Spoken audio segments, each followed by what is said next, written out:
Good morning sir. Hello, hello. কেমন আছেন আপনারা? জি স্যার, শুনতে পাচ্ছি। Okay. So, should my screen is visible to you or not visible? Yes sir, it is visible. Okay. So, we from the Department of Surgery is trying to take our third class. First two has been taken by our uh, head of the department, Professor D.S.N. Chaudhary. Now, as you know, that I has given the topics of colorectal disease, and I actually finished the fistula and fissure most probably. Can you remember that?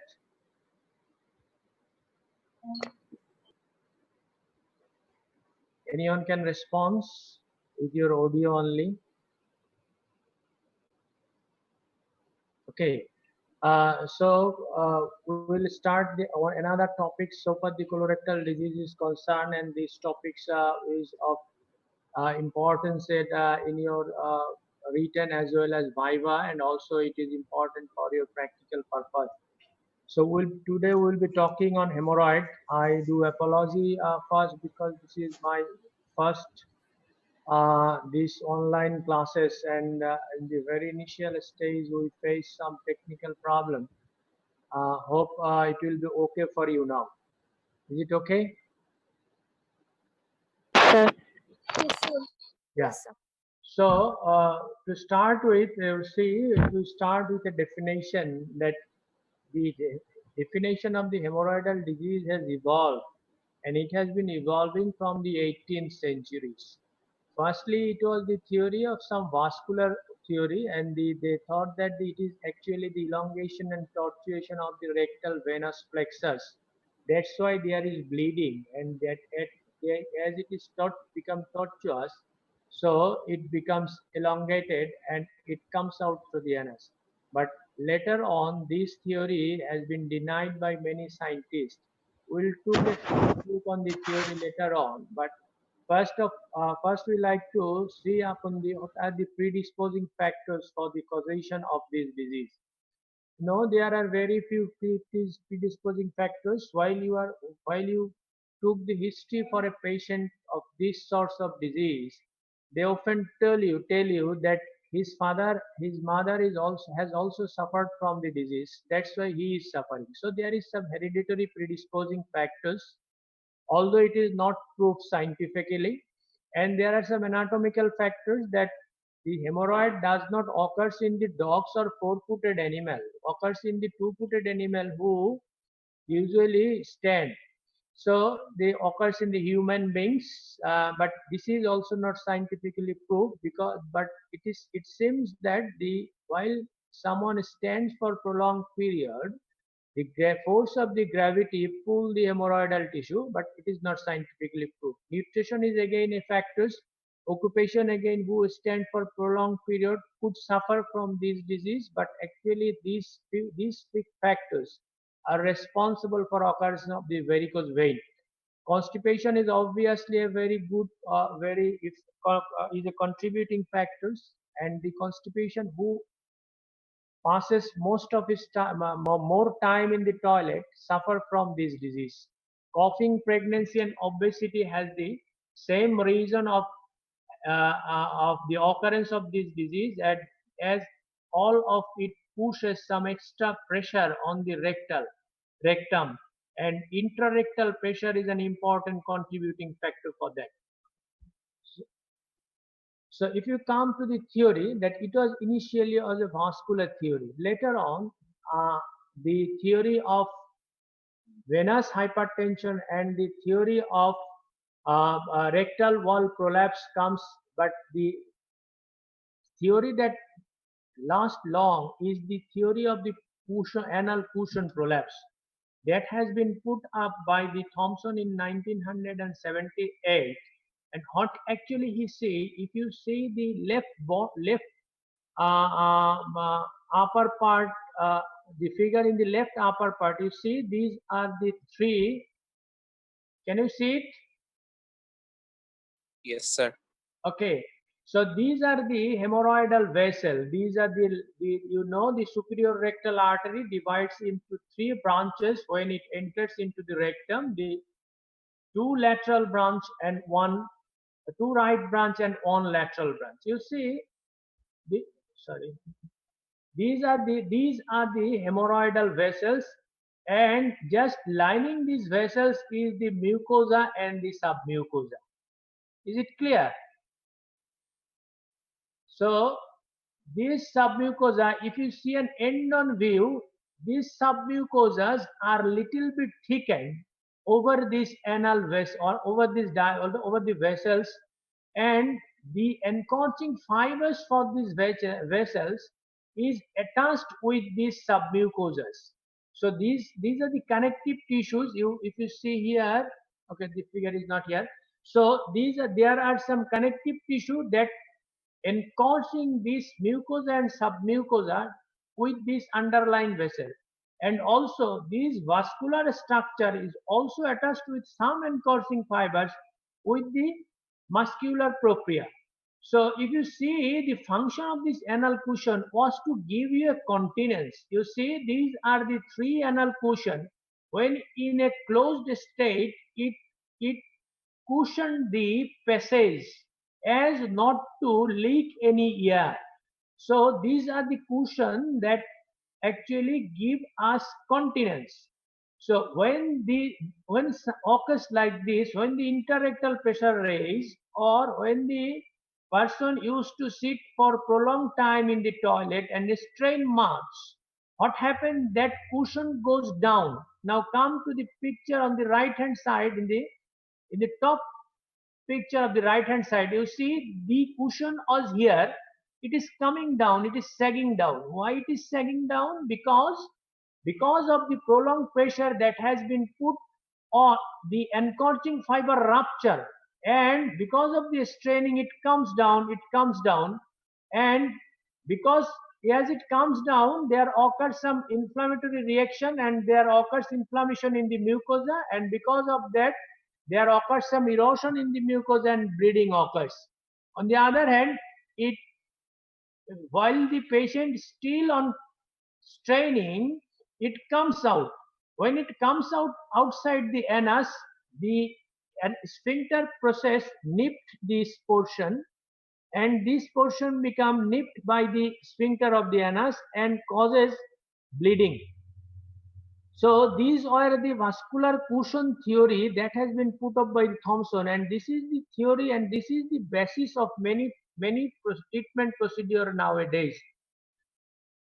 Uh, so if we go for the classification, how does it classify? We'll go to the picture again. So in relation to the dentate line, you see this is the dentate line.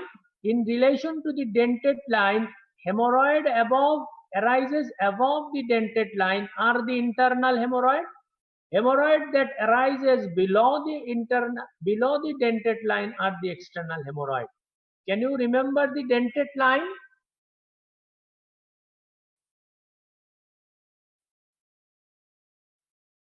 Anyone response? Can you remember the dentate line? Are you with me? Yes, sir. Okay. So it is very difficult that without having you in front taking the class, because we actually could not understand your response, because the changes of your face basically give us some idea that what you are understanding or not. So being a teacher, it is very much disappointing to have these lectures without you people in front of us. So come to the issue now. This is the hemorrhoid that comes from above the dentate line are the internal hemorrhoid, and at one from below the dentate line are the external hemorrhoid. But this very classification is again very important in regards to the treatment procedure what we want to follow. But there are some grading of the hemorrhoid as well, which is clinically important. And by hearing the patient history, you can assume that from which degree of hemorrhoid the patient is suffering from. So, observing these very things, Goligar in 70s try to grade this hemorrhoid like grade 1, grade 2, grade 3 and grade 4. You see the grade on hemorrhoid, the hemorrhoid that only bleeds, but there is no other. If you see the picture on the top rows, you'll see that the hemorrhoid that these are the hemorrhoid that bleeds, but none of the lump or none of the fleshy mass protruding outside the anus. If you see the corresponding figures below, you'll find that there is nothing. Only these sorts of hemorrhoid is visible on proctoscopy. And the grade 2 hemorrhoid that bleeds as well as it comes on staining, and but it reduces spontaneously, goes in spontaneously when the defecation process is finished. So this is grade 2 hemorrhoid, and patient will complain that something comes down and when I finish it and stand from the toilet, then it goes in. So these are the grade 2 hemorrhoid. It will be very much clear from the history of the patient. Now come to the grade 3. What actually happened here? The patient bleeds. There are something that comes down at defecation but does not goes in spontaneously. The patient has to reduce it by himself, and this is grade 3. And in grade 4 hemorrhoids, in the rightmost picture of the upper row, here you will see that if you see the picture on the bottom row, you find that it is protruding outside the anus, irrespective of your status of defecation. So these are the hemorrhoids that bleeds and the lump protruded through the anus all the time. Now, in addition to that, the clinician has added a grade 5 hemorrhoids. What is a grade 5 hemorrhoids? A grade 5 hemorrhoids is the hemorrhoids that becomes strangulated, that becomes thrombosed, that becomes gangrenous. So although this is not seen in the picture, but when a hemorrhoid becomes thrombosed, when a hemorrhoid becomes gangrenous and strangulated and then gangrenous, then it is termed as the grade 5 hemorrhoid. So how does this patient actually present? The most presentable or the most frequent symptom that the patient present with is bleeding. And the bleeding is such that patient will complain that if you took the history of bleeding, you'll see that the patient is telling you that, sir, while I strain at a stool, I passes some bright red blood. The blood is bright red. The blood comes drop by drop first, but occasionally it could happen that the patient is passing a sprouting or jet of blood. Why this happens? Because I already told you that an inflammatory process occurs. That's why there occurs erosion on the mucosa. If this erosion goes up to the vessel, then there occurs sprouting blood, and it is bright red blood. And you need to ask very carefully the relation of his bleeding with the stool. It is such that the patient complain of bleeding at the initial or the starting of the defecation, or he complains even can complain bleeding after the defecation. So you need to take complete history of the bleeding. Then the patient can complain you that he feels a lump at his anus, and you see in the grade that the appearance of the lump depends on the grade of the lump, grade of the hemorrhoid. So you will straightforward ask the patient, what about your lump? He can tell you three things. Number one, he can tell you that it goes or reduces spontaneously. Number two, he can tell you I had to reduce it after finish of my stool. Or number three, he can tell you it always protrude like this. It does not goes in. So by this way, you can uh, um, you can grade the hemorrhoid. Again, the patient can also complain of pain, although pain is not a feature of hemorrhoid per se, because there should not be any pain. But you see, if the erosion or the prolapse occurs below the dentate line, where the anoderm is painful, you know the importance of the dentate line. Above the dentate line, arises from the endoderm of the hindgut, which is pain insensitive. But below it, the anoderm is pain sensitive. So if the extent up to that or external hemorrhoid, it could be painful, but occasionally the hemorrhoid is associated with the fissure, and that could be a cause of pain. Itching, again, you see, I have told you that anal vasculature or this hemorrhoid or usually anal cushion. When the cushion function is lost, there are seepage of the secretion from the rectum that causes wetting of the anal region and could cause some itching. But if itching is severe, along with the hemorrhoid, you need to take the history very carefully and investigate the patient very carefully, because that could be a sister of other disease. Again, pruritus and itching, these are same things. So discomfort, this obviously, if anything in the anus, it is coming out, it giving patient a physical discomfort, and the bleeding giving patient a mental discomfort. So discomfort in both the senses of physical and mental, you have to consider it at the time of giving patient the treatment. So besides these symptoms, well, you are taking history, you also need to take the history of some very important things. Is that whether the patient has any tendency or history of bleeding from any other parts, like if the patient has along with this, if the patient has history of hematemesis, if the patient has history of taking any treatment, if the patient is taking any anticoagulant or any drugs for any sorts of coagulopathy, whether the patient has underwent any operation or not. These are the very few important history that you need to take from the patient. After taking the history, you need to do investigation to complete your diagnosis. And believe me, it is only the investigation by which we can diagnose hemorrhoid 100%. No other means of what we call advanced investigation is needed to do for the diagnosis of this disease. So, you know, we have our biological finger, our index finger.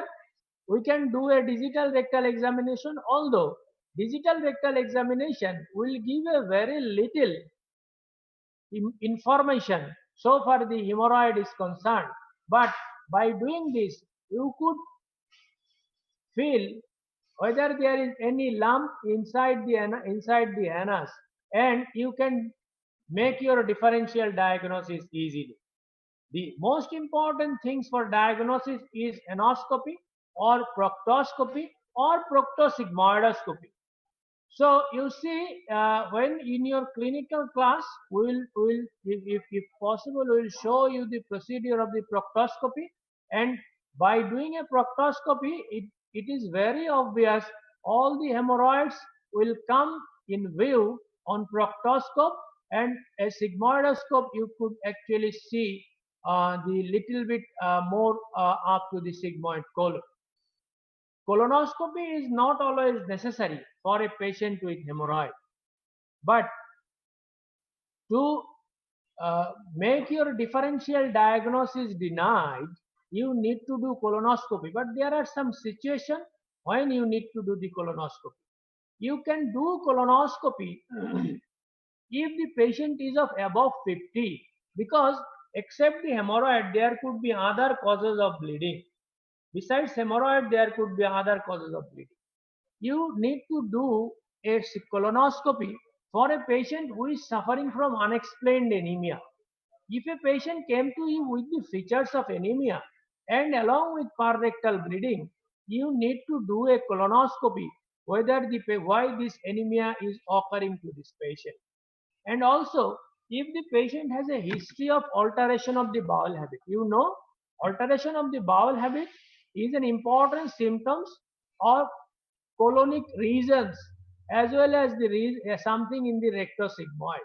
So if a patient come with history of alteration of the bowel habit, you could do a colonoscopy. And next, if the patient is has given you the history of weight loss, that the patient has lost significant weight in the last few months, then you need to do this colonoscopy. These are the few things you need to remember. Otherwise, without doing colonoscopy, if you treat this patient, then what will happen that uh, one of the differential diagnosis for this hemorrhoid is rectal cancer, that can miss. And if you miss that and treat only for hemorrhoid, you could think what could happen next. So these are the investigation you need to do, but you have to be very much rational at your investigation. So if a patient came to you with pararectal bleeding, what are the things you should consider as a differential diagnosis? You see, this bleeding could occur from a polyp, which is also very much common. So only a good digital rectal examination can differentiate between a polyp and a hemorrhoid. In a polyp, on digital rectal examination, can you see this? This is a polyp that has been stocked here. Yes, sir. Yeah, Yes, so sir. it is stocked here. It has been hanging by stock. So by doing a digital rectal examination, you can feel this stock. So it is very obvious it is a polyp. And the next very things is these very, if you on digital rectal examination you feel a heart. Can you see this picture on the middle? So here you will see that a hard indurated lump you feel. You have to be very careful on considering it as a hemorrhoid, because a hemorrhoid becomes indurated only in when it becomes strangulated or thrombosed. So you have to very careful in considering these differential diagnosis along with the hemorrhoid. And you see the right upper picture. Can you see it? That the rectal mucosa is coming through this through anus. So these are the incomplete rectal prolapse, and it is often difficult to differentiate it from hemorrhoid. You see, this is almost a circumferential protrusion. Can you appreciate? It is almost a circumferential protrusion. If we go back to any picture of hemorrhoid, you see, why the cursor is, you see at the right bottom picture, can you see it? You see, these are the pile mass, and there are some cleft. These are the cleft, no? There are some cleft in between the pile mass. But if you see this picture, there is no cleft in between the pile mass. So by this way, you can differentiate between the rectal prolapse and the hemorrhoid. But also there will be concentric fold of rectal mucosa in the rectal prolapse. I don't think there is a picture. No. So rectal prolapse is one of the differential diagnosis. And while you are doing this digital rectal examination on inspection, you can find a skin tag like this. So these are the skin tag. These are not hemorrhoid. You see, how could we differentiate? These skin tags are, you can you appreciate this is my cut set. Can you see my cut set here? Yes, sir. Yes, sir. Yeah. So you see, if you go along this skin and this tag, it is continuous with the skin. It is not coming from in. So these are the skin tags. The things which is continuous with the skin, these are the skin tags. Okay. So by this way you can differentiate this. And another thing is, this is one of the hypertrophied anal papilla that comes out. So you will see that the anal papilla, you from the anatomy you know what is anal papilla. You see, can you appreciate this picture? These are the anal papilla, and in constipated patient, these anal papilla become hypertrophied, and hypertrophied anal papilla, when it comes, it looks like this. So this also should be differentiated from the hemorrhoid. So these are the few things you need to consider at your differential diagnosis for the hemorrhoid. So after making your diagnosis and denying your or excluding your differential diagnosis, you come to a position where you can treat the patient. Now, we will show you the treatment or will tell you treatment according to the grade. Before doing that, I just want to tell you one thing. For your examination purpose or for practical purpose, you first need to acquire the knowledge of the various procedure of the treatment. Then we will go grade by grade to tell you which is the appropriate for treatment for that grade by grade hemorrhoid.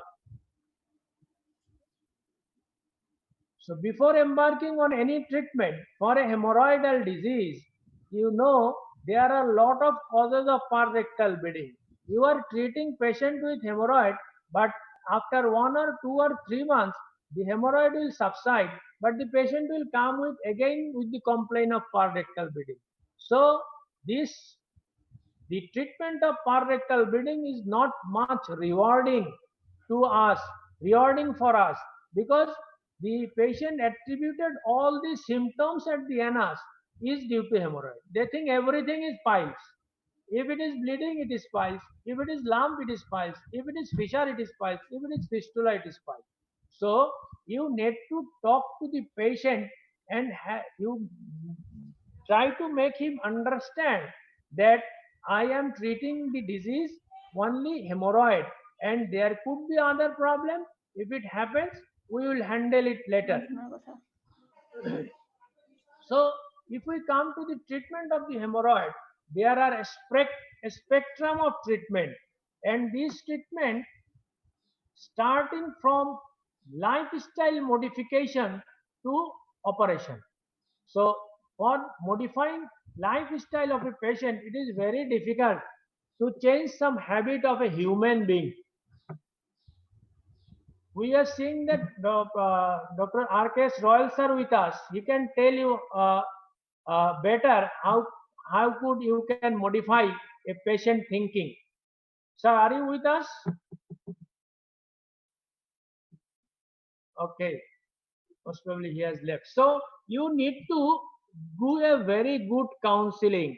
If you can counsel the patient about the disease and the treatment and its prognosis, then only the patient then will satisfied with the treatment. So if it will come one by one. So lifestyle modification, as it is related with the defecation and also related with the constipation, and also related, this constipation is related with the food habit of the patient. So what you will advise to the patient,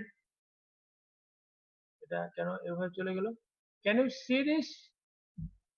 I think it is gone to the left corner of the screen. Okay, no problem.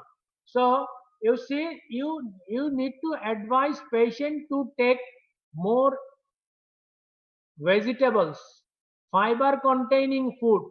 Need to give advice patient to take more food that contains fiber, especially the vegetables, fruits, and need to take water more, and has to avoid these sorts of food what you people likes, the junk food, the fast food that has to be avoided, and ask the patient to have a regular exercise, ask the patient to have make his bowel habit, and as he need not to stay for a longer period in the toilet. Ask many people we used to spend 40 minutes 1 hour at the toilet. Seems that you are making your library at the toilet, you are making your theater at the toilet. So if you do that, then this you cannot get rid of this condition. If you pass longer period in the toilet, then long you need to give more straining, and then this will predispose to the formation of your hemorrhoid. So you need to tell the patient not to be not to expend much of his time, not to pass much of his time in the toilet. Uh, and there are some medications, there are some drugs that we often prescribe, and these are for all for grade 1 and grade 2 hemorrhoid. What actually these drugs do? The problem here was the sagging down of this hemorrhoidal cushion or the anal cushion. These drugs cannot push back this hemorrhoidal cushion. But what could they do? They can increase the venous tone. If the venous tone is increased, there is adequate venous flow and the blood will drain. And not only that, there are some drugs that acts as an anti-inflammatory drugs. Why? Then by this anti-inflammatory process, they reduces the inflammation, as I told you in the previous section, that inflammation is one of the causes of bleeding. So it works as an anti-inflammatory agent. So flavonoids derivatives is one of the drugs that works by increasing this venous tone, increasing venous flow, and also reduces the count of leukocytes in the vicinity of the hemorrhoid, thereby reducing the inflammation. It can used as a micronized purified flavonoid fraction, or it could be in combination with diosmin. So these drugs is available in our country, and we can also use calcium dobucillate, which is also available. But calcium, for the prolonged use of calcium dobucillate, there occurs granulocytosis. So this is the very important side effect of this drug. That's why this drug is not much popular. But the micronized purified flavonoids fraction is very popular, and using very frequently, we are using very frequently these drugs. And there are some local appliance, there are some creams, ointment we do have. Actually what it does, again it acts as an anti-inflammatory agent. Their steroid is added to this hemorrhoidal preparation, and for the relief of pain or discomfort, local anesthetics is also added. And for pain relief, there are some preparation they use as in cocaine, most probably they use for pain relief, and to make the area slippery, where some oily substance is also used. So, but the effectiveness of this local application or the local cream is in question. The benefit of it is still not proved scientifically. Now, obviously, this patient suffer from constipation, and along with the treatment, that medical treatment or the advice for the lifestyle modification, you need to add some laxative to the patient. And it is said that the bulk forming laxative is suitable. Do not use stimulant laxative in a patient who is constipated or passing some hard stool. Use a bulk forming agent like lactulose. So this is effective. So you have to be very cautious in laxative use, because the laxative we become abused rather than we use it. So if the patient does not, so this in this very treatment, if we offer patient for grade 1 and grade 2 hemorrhoid, if the patient does not improve this with this advice and treatment, then we offer patient something that is less, that is for a hemorrhoid treatment or any disease, there is a chance of recurrence. The principle of treatment is doing less. So we will start the hemorrhoid treatment by doing less. First we have started with doing nothing. As a surgeon, we only prescribe him drugs. But if the problem does not solve, then we have to do something, but we will do less. These less doing are the non-operative treatment. So among the non-operative treatment, or there are some procedure we could do for hemorrhoid that we could do at our chamber or we could do at our office. That's why the procedure that I will tell you in next 2 slides are also known as the office procedure for the hemorrhoid. So if a question comes, what are the office procedure for the hemorrhoid? These are the things you have to write down. First is the rubber band ligation. Rubber band ligation, if you see, rubber band ligation, it is simply a band by this instrument. Can you see it? Can anyone Yes, Yes, respond? sir. Yes, sir. Okay. So this is an instrument. But with this instrument, the hemorrhoid is sucked inside, and you see these are some cleft at the tip of this instrument. Here, the three black cleft or three black band at the top of this instrument, and this one of the band or two of the band is pushed after sucking this hemorrhoid at the base of the hemorrhoid. What actually it causes? The band causes strangulation of the supply, blood supply of the hemorrhoid, and these hemorrhoids after few days fall down because of lack of blood supply and it become necrosed. So this is one of the procedure by which we can give patient a relief, and this very rubber band ligation is indicated for grade 2 hemorrhoid and in early part of the grade 3 hemorrhoid.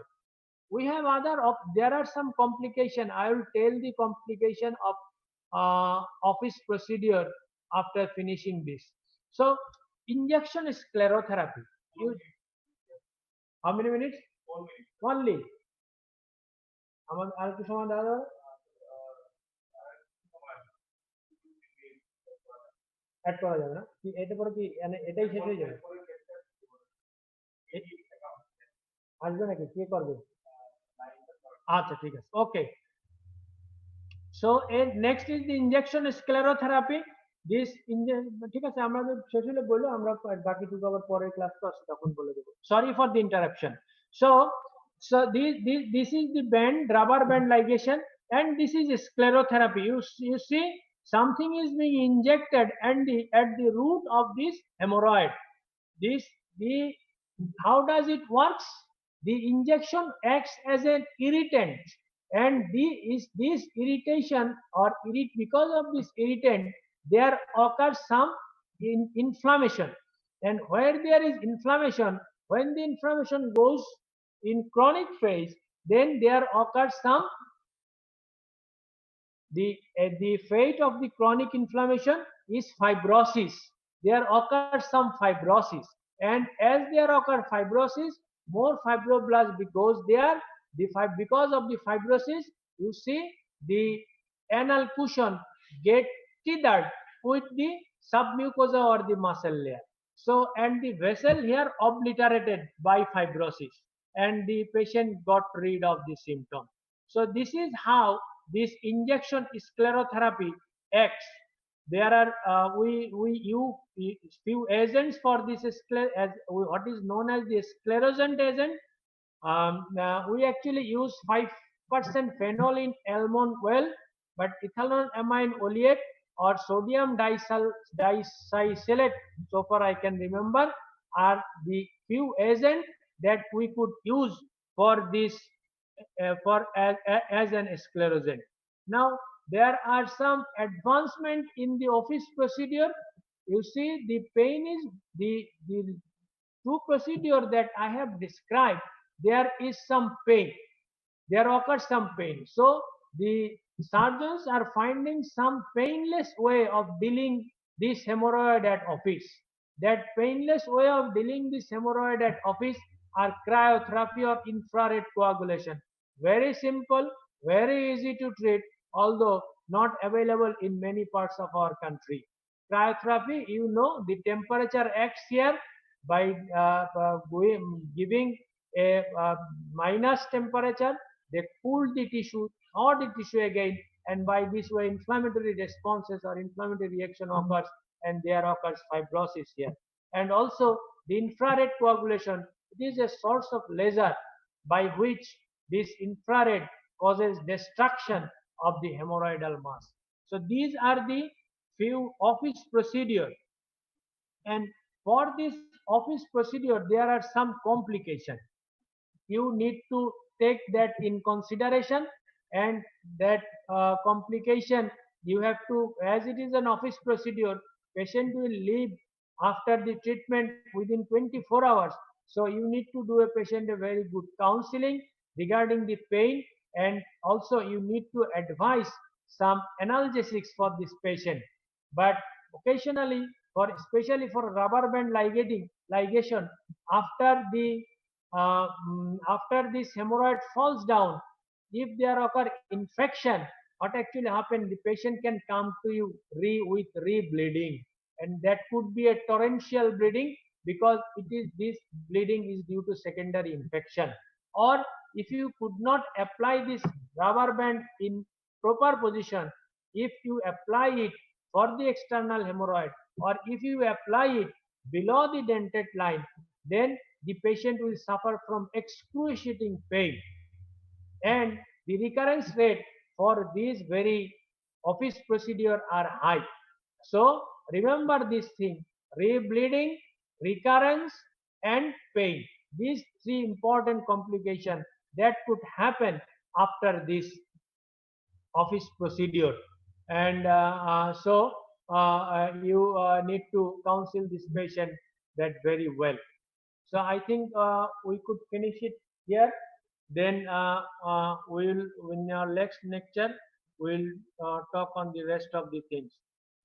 আমরা কোনো question নিতে পারবো না? We could not. ওদের কোনো question নাই?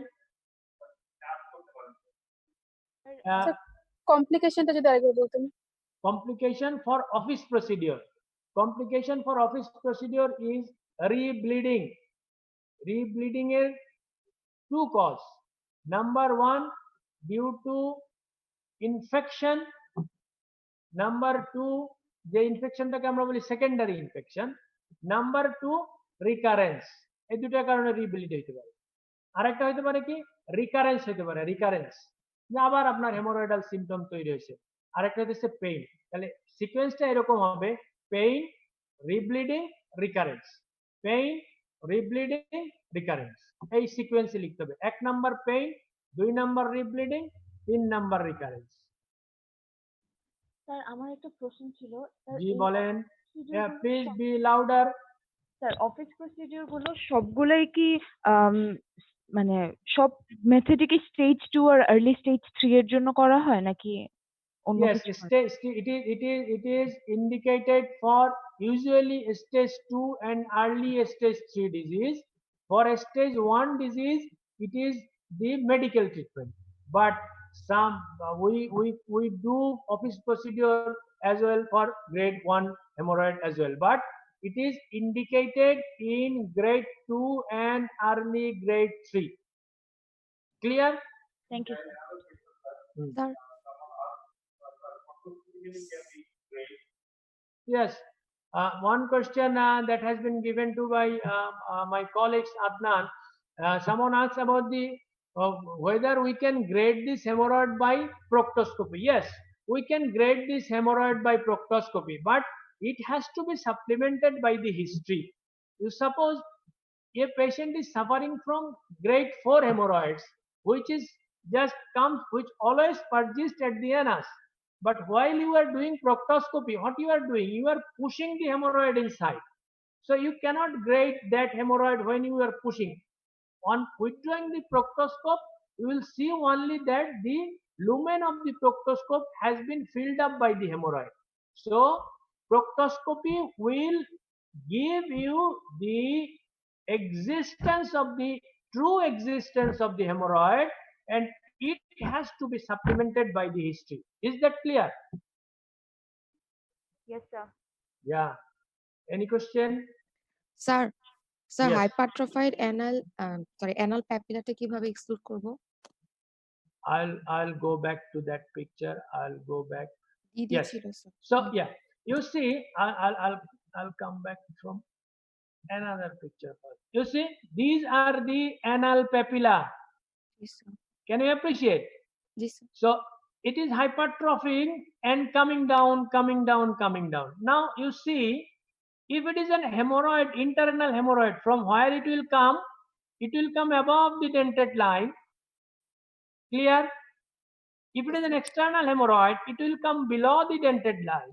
And if it is an hypertrophied anal papilla, from where it comes, it will come in between. Is that clear? Yes, sir. Yeah. So by this way, you can differentiate hypertrophied. And another thing is, see the color. Have you recognized this color? So this color is also in between the anoderm and also in between the anoderm and the mucosa. Mucosa is like this. Anoderm is like this. So the color is in between these two, no? Yes.